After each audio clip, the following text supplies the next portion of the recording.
Chers frères et sœurs bien-aimés dans le Seigneur, chers amis auditeurs, auditrices de Radio Espérance, je vous salue de tout cœur. Nous continuons aujourd'hui avec la série sur Luisa Picaretta et nous allons parler aujourd'hui de son obéissance à l'Église. Luisa Picaretta est d'abord fille de l'Église. C'est bien ce qu'il ne faut pas ignorer. Nous sommes en Église et nous allons le voir.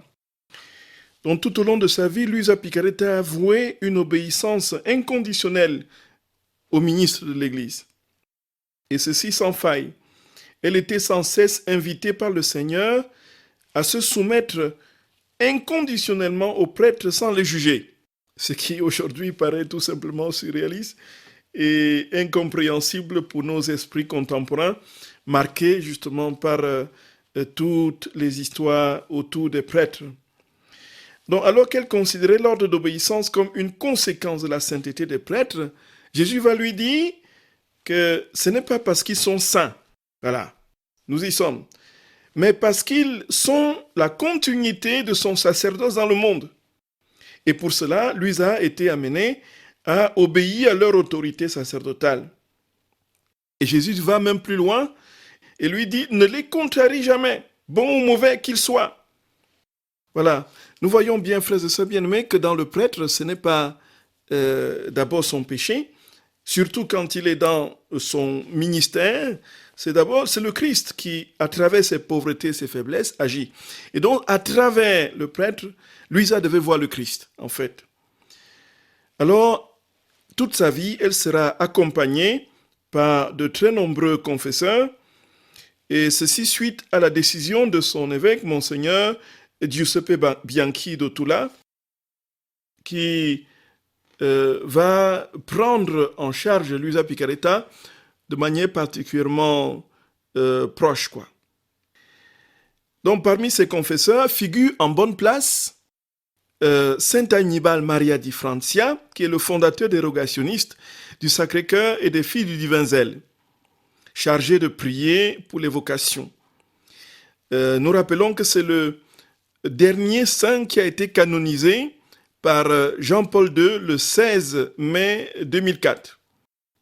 Donc c'est lui qui fut à l'origine de la publication des premiers textes de Luisa, dont l'horloge de la Passion, aujourd'hui connue sur le titre des 24 heures de la Passion de notre très saint Seigneur. Alors, il faut dire que la journée de Luisa commence toujours par une messe. Ça c'est assez impressionnant et inédit à l'époque. Donc alors, elle commence sa journée par la célébration de l'Eucharistie qu'un prêtre vient donc célébrer dans sa chambre. Et ça a été un privilège particulier, nous comprenons bien, qui lui a été accordé par le pape Léon XIII et qui a été confirmé par le pape Pie X en 1907. Et puis, à sa mort le 4 mars 1947, de nombreuses foules vont s'amasser à son domicile. Les forces de l'ordre durent intervenir pour contenir toute cette marée humaine qui s'exclamait « Luisa la Santa, Luisa la Santa ».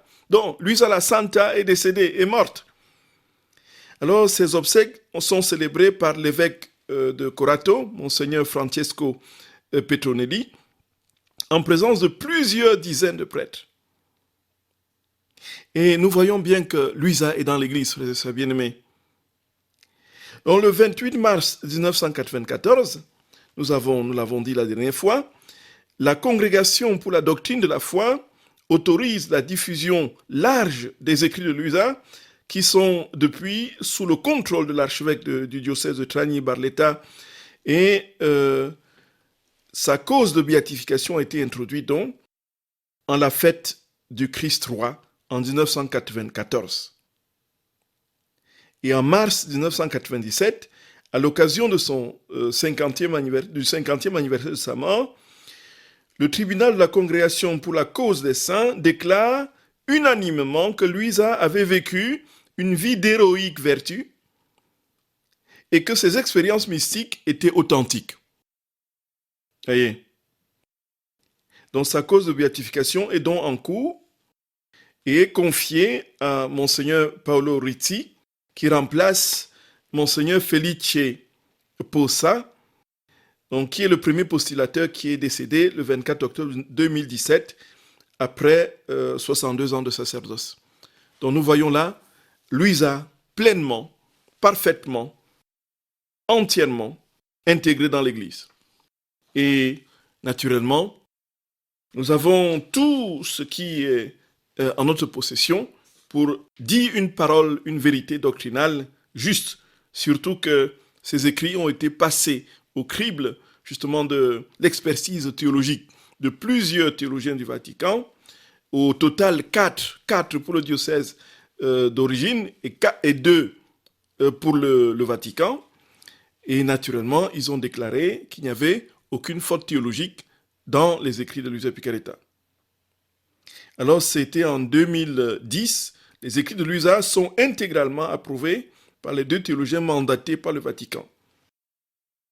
Et en 2014, la biographie officielle de Luisa est publiée par la librairie éditrice Vaticane. Donc, c'est la librairie du Vatican qui a publié donc, la biographie officielle de Luisa Piccarreta, donc ce qui est très très rare dans un processus de canonisation, de béatification. Voilà.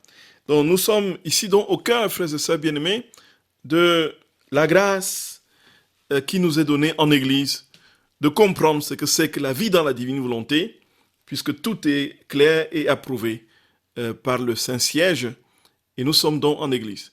Luisa, fille de l'Église. Frères et sœurs bien-aimés, à demain pour la suite. Que Dieu vous bénisse et vous garde. À très bientôt.